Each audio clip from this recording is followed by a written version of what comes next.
Bonjour, me revoilà de retour. Alors, je voudrais vous parler de YouTube Red. Alors, par rapport à ma chaîne, c'est du hors-sujet, mais pas autant que ça, parce que YouTube Red, alors, j'avais pas bien compris ce que c'était, et honnêtement, je m'en moquais un peu, jusqu'à temps que je tombe sur une vidéo où quelqu'un l'a expliqué, et je me dis, ouais, effectivement.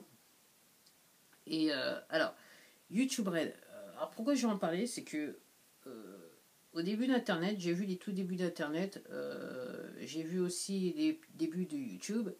Et c'est vrai que on est passé de on surfait, il y avait quelques sites qui étaient, je dirais pour l'époque très des sites artisanaux, à dire comme ça, ou artisanal, je sais pas, enfin vous savez ce que je veux dire.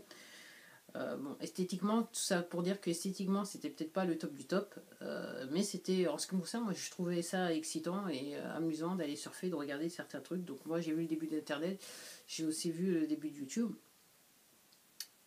Et c'est pas pour autant que j'ai voulu faire du cash sur à la fois internet ou sur YouTube, on va dire ça comme ça. Mais ce qui m'a un petit peu, avec le temps, j'ai vu l'évolution et j'ai vu, je dirais, la présence de la pub arriver sur les sites, ok, et sur YouTube. Alors sur les sites, ça donnait, vous aviez des multiples pop-up qui arrivaient une fois que vous arrivez sur une adresse, un site internet. Et sur YouTube, au début, c'était pas autant que ça, il me semble. Pour moi, c'était pas autant que ça. Et je pense que c'est vers 2009-2010 que je crois que j'ai commencé à un petit peu en avoir marre, en sachant que si le YouTuber était enregistré pour les pubs sur ses vidéos, c'était un peu, vous cliquez sur une vidéo et vous étiez obligé d'attendre que la pub se termine pour voir la vidéo, ce qui m'énervait, réellement m'énervait quoi. Bon, maintenant, c'est un petit peu évolué sur le temps. Dans le temps, il y a certaines pubs, effectivement, vous êtes obligé de les regarder, puis d'autres, vous pouvez, entre guillemets, ignorer l'annonce au bout de quelques secondes, mais vous êtes quand même obligé de regarder le début. Alors, autant maintenant, c'est vrai qu'au début, ça m'énervait. J'avoue que maintenant, ouais, je commence à être habitué. Alors, pourquoi je fais la recherche avec YouTube Red? C'est que YouTube Red, le concept serait de. Ça vous permettrait, moyennant finance, c'est-à-dire, je crois que c'est 9,99$ aux États-Unis.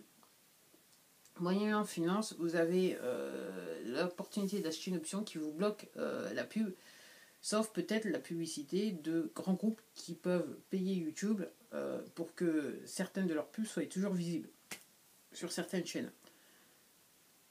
Ouais. Alors, mon opinion. Alors, je dirais, honnêtement, je suis plus contre la pub parce que je comprends que c'est comme ça qu'on a YouTube et c'est comme ça que beaucoup de sites vivent. Moi, donc, entre guillemets, j'avoue que mon opinion a changé dans le temps. Mais mon point, et la raison pour laquelle je voudrais faire cette vidéo, euh, c'est je vois pas l'intérêt d'aller payer plus pour avoir quelque part une moitié d'expérience par rapport à Internet, par rapport à YouTube. Euh, Pourquoi? Parce que quelque part, c'est vrai que la pub, c'est aussi un phénomène de tendance. C'est bien de connaître, entre guillemets, les tendances. Quand on est à fond sur l'informatique, enfin, qu'on surfe beaucoup, c'est bien de connaître les tendances.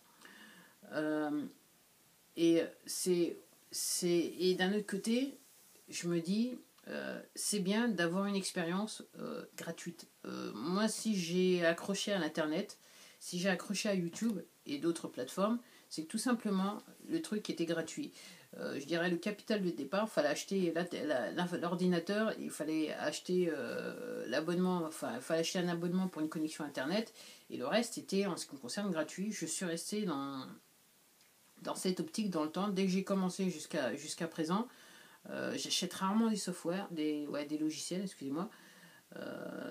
Et je vois pas l'intérêt d'aller acheter un logiciel si je sais que je peux l'avoir en open source. Enfin, c'est aussi bien et que ça peut être aussi bien. Et j'estime que la philosophie du, de Internet en général, c'est quand même, ça repose quand même sur une certaine forme de gratuité par rapport au contenu mis à disposition des personnes qui surfent sur Internet. Et donc je vois pas pourquoi on devrait quelque part payer pour avoir le luxe d'eux. Et encore une fois, ce que j'ai, mon sentiment, c'est que tout simplement, c'est un petit peu, c'est une moitié d'expérience par rapport à un site. À avoir un site où il n'y a plus de pub. Alors déjà maintenant, par rapport auparavant, je pense que peut-être ça m'aurait dérangé, mais maintenant les pubs sont réellement, entre guillemets, targetées. Il y a réellement un objectif précis. On sait clairement avec les cookies, on sait réellement ce que vous avez l'habitude, quel genre de site marchand sur lequel vous allez. Et entre guillemets, les pubs correspondent à entre guillemets vos préférences. Puisque alors, je sais que quelquefois je vais sur des sites où on vend des shorts MMA. C'est vrai qu'après, si j'ai fait un focus sur un short, c'est vrai que je vais le retrouver après dès que je vais aller sur une autre page. Dans ce sens-là, ça ne me dérange pas autant que ça. Et encore une fois, alors, effectivement, il faut payer une certaine somme. Alors, ce que je comprends, c'est qu'au-delà de bloquer aussi les pubs, aussi, les grands comptes YouTube auront la possibilité de proposer des vidéos exclusives aux personnes qui auront souscrit à cette option. Encore une fois, je dis ok, mais pour une personne comme moi, c'est pas dans l'esprit. Alors, je sais pas si je suis abonné à un grand compte. Si je suis abonné au compte de Casey Neistat que j'ai découvert récemment, et j'avoue que j'apprécie énormément. Mais de là à avoir un abonnement pour aller voir du Casey Neistat en exclusif, non, ok. Ça pourrait être pareil pour d'autres youtubeurs. Honnêtement, je n'en vois pas. La manière dont j'utilise Internet et la manière dont je sors, je n'en vois pas l'intérêt. L'histoire faire partie d'un club VIP, c'est pas non plus. Enfin, ça me correspond pas ça me correspond pas du tout. J'allais dire tout à fait, mais c'est pas du tout. Bah voilà, c'était mon opinion sur le nouveau service de YouTube Red. Alors ouais, ça va intéresser certaines personnes, je n'en doute pas, mais je me demande si ça intéressera la plupart des gens en sachant que, encore une fois, je pense que beaucoup de gens, les gens qui viennent sur YouTube, alors effectivement c'est pour être, je dirais, for entertainment, divertis, ok. Les gens viennent pour être divertis. Certaines personnes viennent pour avoir de l'information gratuite, entre guillemets. Et clairement, regarder des vidéos où on va leur expliquer comment il faut faire certaines choses qu'ils n'arrivent pas à faire. Ok. Et donc, par rapport à cette notion, entre guillemets, de gratuité dans le divertissement et dans, entre guillemets, l'information, éducation, je ne sais pas comment ce service peut survivre, entre guillemets, subsister ou survivre. J'ai pas l'impression que c'est la psychologie, que ça correspond à la psychologie du plus grand nombre d'utilisateurs de YouTube. Alors, j'ai peut-être tort. Si j'ai tort, ok.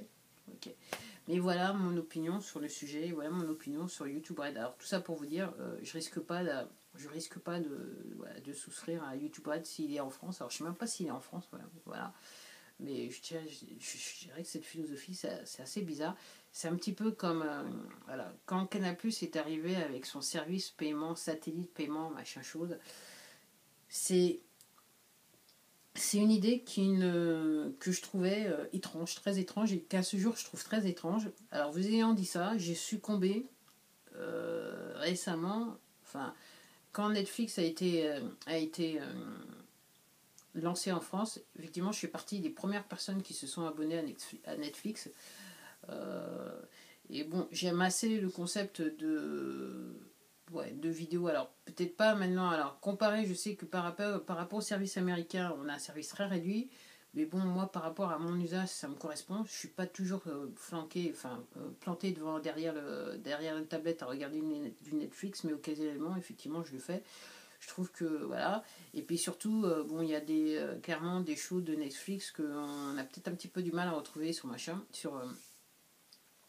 sur d'autres services français, satellites ou pas satellites. Et encore une fois, je pense que tout est une question de philosophie. Je me demande si dans tout ça, la philosophie des gens va changer dans ce sens-là, en sachant que l'Internet, à la base, c'est la gratuité, le partage d'informations, et que j'ai réellement l'impression que la plupart des gens qui sont sur le net sont sur ce postulat, la gratuité et le partage d'informations. Voilà, c'était tout pour moi. Je vous dis à la prochaine vidéo. Et si vous avez aimé, n'oubliez pas de vous abonner.